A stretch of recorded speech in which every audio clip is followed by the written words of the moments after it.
TradePublic.com presents The Rundown, your daily market update in under 10 minutes. My name is Zaid Admani, and today is Friday, August 15th. In today's episode, we'll tell you about Warren Buffett's big investment in UnitedHealth Group and why he continues to sell his Apple stock.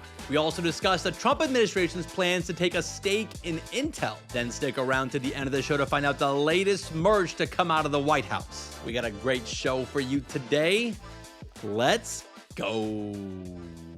Well, the stock market got off to a rough start on Thursday thanks to a poor inflation report, but clawed their way back by the close. The S&P 500 finished basically flat, up 0.03%, and the Nasdaq couldn't quite finish the comeback, closing down 0.1%. I just continue to be surprised by the market's ability to bounce back so quickly. I thought that hot PPI inflation report yesterday would kill the momentum, but nothing seems to be stressing out investors these days, and they just continue to buy the dip. We talked more about that PPI inflation report on yesterday's episode and why it's a little concerning, so go check that out if you missed it. Now, looking ahead to next week, we're going to get a much better read on the health of the consumer and the overall economy because we're getting earnings from giant retailers like Walmart, Target, Home Depot, TJ Maxx, and more. Hundreds of millions of people shop at these retailers, so investors are going to be paying close attention to the earnings call and commentary from executives on shopper behaviors, sales trends, and how tariffs are impacting prices and profits. We'll be covering those earnings next week, so make sure you guys are subscribed to The Rundown and lock in daily to stay in the loop. Also, if you guys have like 10 extra seconds today, check us out on Spotify and vote in today's Spotify poll. In today's poll, we're trying to find out how you guys discovered this show. Was it word of mouth? Did you guys hear about it on another podcast? Did the Spotify algorithm bless us? Let us know by voting in today's poll. Really curious to see what the results are going to be. Let's run through some headlines, starting with Warren Buffett. Warren Buffett's Berkshire Hathaway just revealed all their portfolio changes from Q2 in their latest 13F filing, and there was some notable moves. Something that's catching the market's attention was Berkshire took a stake in UnitedHealth Group, buying more than 5 million shares worth about $1.6 billion. And that news sent UnitedHealth stock up more than 10% this morning. It's a good old-fashioned Buffett bump. UnitedHealth has had a pretty brutal year. The stock has lost nearly half its value thanks to a Justice Department investigation into shady Medicare billing.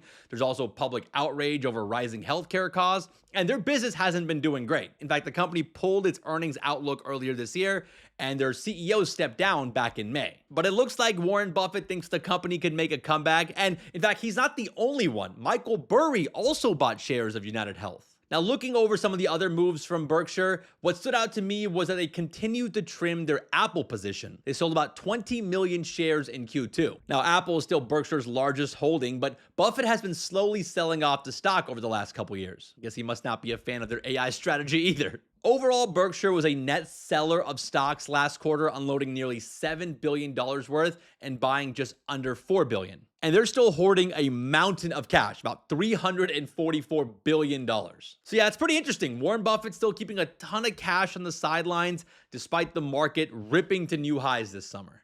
Let's shift gears and talk about Intel. The US government is thinking about becoming a part owner of the struggling chip maker. Bloomberg reported the Trump administration is in talks to take a stake in Intel and inject fresh capital into Intel's delayed factory project in Ohio. That site was once pitched as the future of US chip making, but it's been pushed back so many times that it's now on the 2030s calendar. Now, the timing here is pretty interesting. Just last week, President Trump called for Intel CEO Lip-Bu Tan to resign over conflicts because of his past business deals in China. 2 days later, Lip-Bu Tan visits Trump at the White House. They have a closed-door meeting, and then Trump calls Tan a success. So I don't know what Mr. Tan said at that meeting, but he got Trump to like him, and now even potentially invest in the company. The thing is, Intel is a very important company for multiple reasons, but especially geopolitical. It's really the only US company with the capabilities to produce top-tier chips domestically. But over the last few years, they fell behind other chip makers like Taiwan's TSMC,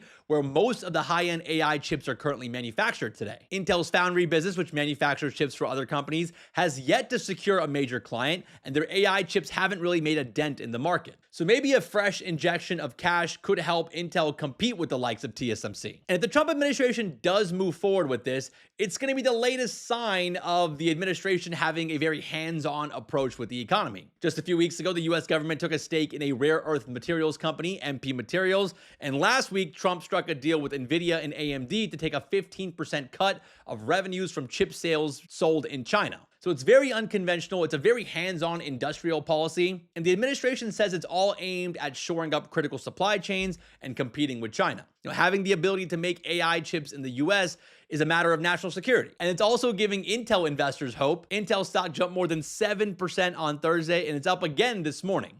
Let's talk about some stocks making moves today. Eli Lilly is on a hot streak this week. The pharma giant was up 3% yesterday, and it's up another 2% this morning after the company announced plans to hike the price of its blockbuster diabetes/weight loss drug Mounjaro in the UK starting next month. See, right now, a month's supply of Mounjaro costs about 100 pounds in the UK, which is around $135. But starting on September 1st, the price for a month's supply will go up to between 130 to 330 pounds. So that's a pretty substantial price increase. Now, for comparison, 1 month's supply of Mounjaro costs about $1,000 in the US. That's before insurance and rebates. So it's still going to be way cheaper compared to the US. Now, this move by Eli Lilly comes as President Trump is putting pressure on drug makers to lower US drug prices and raise them overseas to rebalance the cost of medical research. So you might see more pharma giants raise drug prices all over the world, which I guess investors are excited about. Now, on the flip side, investors are not excited about Applied Materials. Their shares are tanking after the semiconductor equipment supplier cut its revenue and profits forecast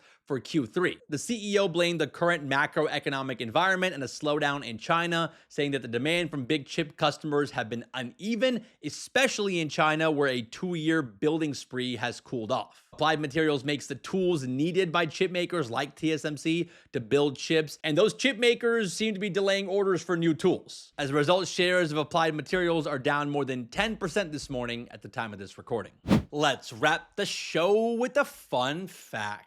President Trump is selling a new line of perfume and cologne called Trump Victory 45-47. And the most expensive bottles go for $249 a pop. But there is a deal. If you buy 2, you can save $100. But hey, there seems to be a lot of demand for these fragrances. There's a limited edition version and they're selling fast. Apparently several options have already sold out. So if you want to smell like the president, you might want to act quick. I wonder if Trump's going to be rocking this cologne in his meeting with Putin this weekend. And speaking of presidential merch, I'm still waiting for an update on the gold Trump phone. I mean, is that still coming out? And is the Trump phone going to get a tariff exemption just like Apple did?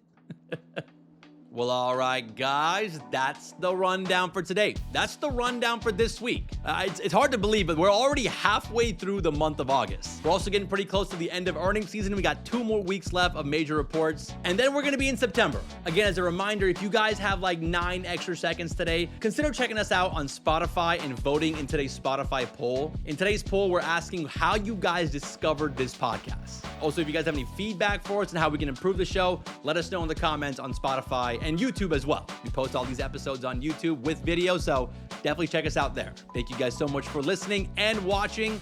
Shout out to Mike and Connor for all the work behind the scenes, and we'll see you guys back here this weekend for the deep dive.